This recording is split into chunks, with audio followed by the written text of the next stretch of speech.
The Novel's Extra, Chapter 1, Cube. One day, I received an email. The sender asked if he could remake my novel. At the time, I was dumbfounded. I might have been on a short hiatus, but to ask to remake a novel that was in paid serialization? I, of course, refused. In fact, I didn't reply. It was partly because doing something like that without permission would go against the copyright laws, but it was also because I was ashamed of the hiatus status I was in. The web novel I was writing was called The Returnee Hero. It wasn't a sensation, but it was a fairly popular novel, and a great hit with my 5-year writing. But at the time I received the email, I'd been on hiatus for 3 months. The reason was simple. The words just didn't come to me. At first, I poured my passion into writing. My personal note on the world setting neared 50,000 characters, and I poured my heart out into writing each chapter. But after a year of writing, I fell into an awful slump. Even so, the novel had continued for 6 months, reaching the mid-late stage of the story. But because I had forcibly pushed myself to write, the story was full of plot holes, and the personality of the characters had collapsed. Unsurprisingly, the number of readers dropped by the day. I was too scared to even read the comments. In the end, I chose to go on hiatus, but no matter how long I rested, I couldn't continue with the story. Not even a single sentence came out. When I was wallowing in misery from realizing my lack of writing skills, I received another email asking to remake my novel. Homo sapiens at neighbor.com. Please, this is for my personal satisfaction. I will not reveal the remake version of the novel anywhere. It'll only stay between me and you. Who knows, maybe you'll be inspired by the remake and come up with a way to continue the story. It was a fairly long email consisting of 6 sentences, but what it was asking for was simple. He wanted to remake my novel for self-satisfaction. How much did he like my novel to send an email like this? Since I wasn't particularly proud of my work, I agreed, feeling thankful and ashamed. In that case, was the cause of this situation? The chance of winning the lottery was said to be 1 in 8,145,060. But then what happened to me in this moment had to be in the 1 in a 7 million chance. I was standing in an ordinary family home. The world I was in wasn't my world, and I wasn't me. Though one might think I was being philosophical, I really wasn't. It was just the best way I could describe the situation I was in. I'd become an extra in my novel. An extra I had no memory of writing about. Kim Chun-dong lived in an ordinary apartment building, but he didn't have parents. As for why I, of course, didn't know, at 9 years old, Chun-dong was admitted to the Agent Military Academy, a place to nurture elites, to fight monsters and dungeon. What ability did Chun-dong possess to pass his entrance exams? I didn't know. I didn't know anything about him. I didn't even know his face. I wasn't kidding, I really didn't. When I looked in the mirror, a question mark.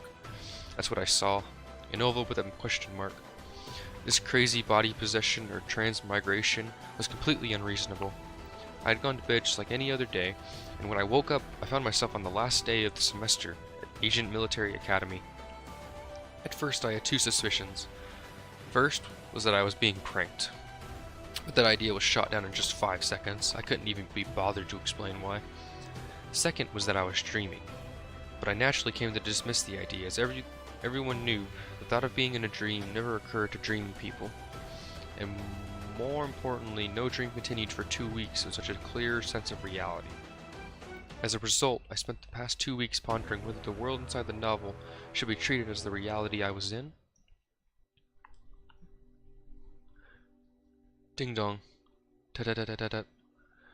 Just like I've been doing in the last 2 weeks, I was lying in bed, staring blankly at the ceiling when my smartphone alarm began to ring. Glancing over, I saw that it was time to go to school. Why the hell do I need to go to school? 13 days ago, it was Agent Military Academy's graduation, but the ones graduating were only non-combatant cadets. And non-combatant cadets couldn't be considered heroes. Combat class cadets had to attend the academy for 3 more years. These 3 years would be spent in Cube, a hero academy.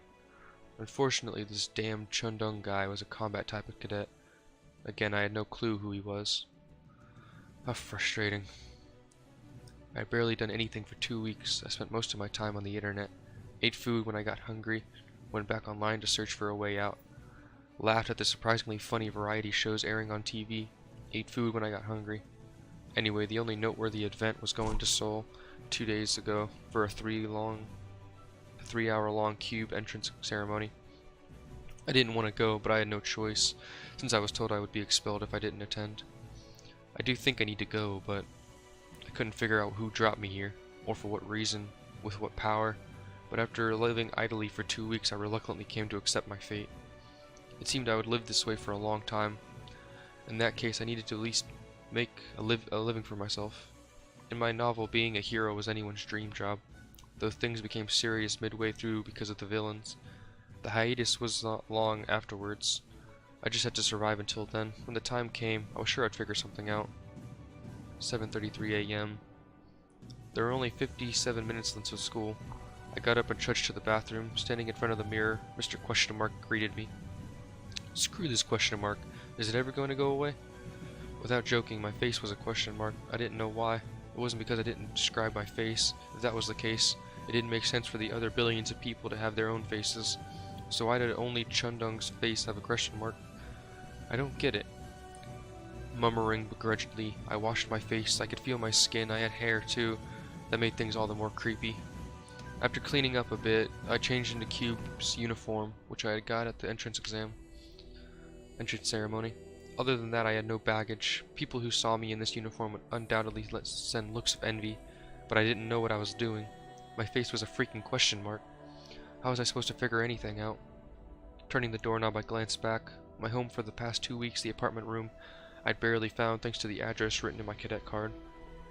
I seemed to have gotten attached to it in a short period of time. I felt like I would miss it. Cube floated in the middle of the East Sea. Once I left, I probably wouldn't come back. Phew. Putting behind the big apartment building I was happy to have, I stepped into the dark, unfamiliar world.